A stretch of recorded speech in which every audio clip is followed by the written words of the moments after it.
Gustave, l'archiviste dont je vous parlais récemment, hier, le bouquiniste basé au village de Campagnol, mais qui vend principalement des éditions rares sur eBay, ce Gustave m'a parlé de la numérisation des archives nationales avec une conclusion assez cynique sur laquelle je reviens parce qu'elle est à elle seule un sujet. Il m'a dit, les archives numérisées, c'est sympa tant que le soleil n'éternue pas des particules magnétiques, parce que s'il éternue vraiment très fort, c'est la moitié de la mémoire du pays, et même du monde, à part peut-être celle du Togo, qui va disparaître.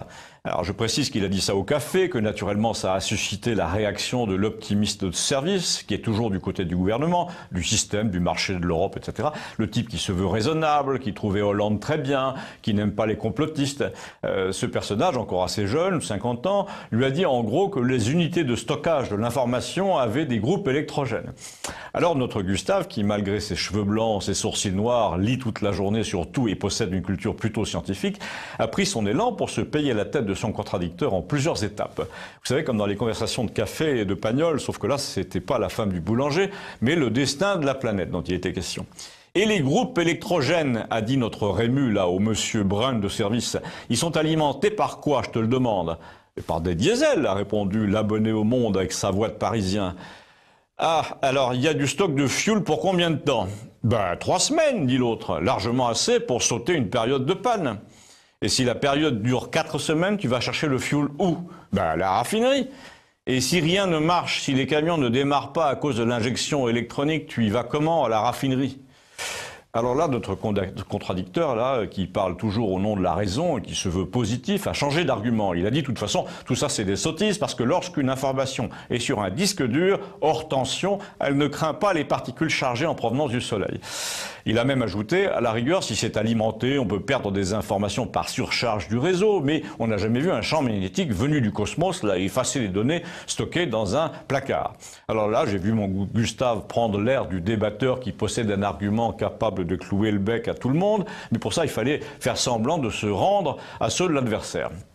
Et c'est ce qu'il a fait. Très bien, il a dit, j'admets que les archives numériques puissent survivre à une panne électrique généralisée. Je veux bien qu'on n'ait aucune information sur ce qui se passerait pour les disques durs, et je veux bien qu'on ait 3 semaines de réserve de fuel sur les groupes électrogènes.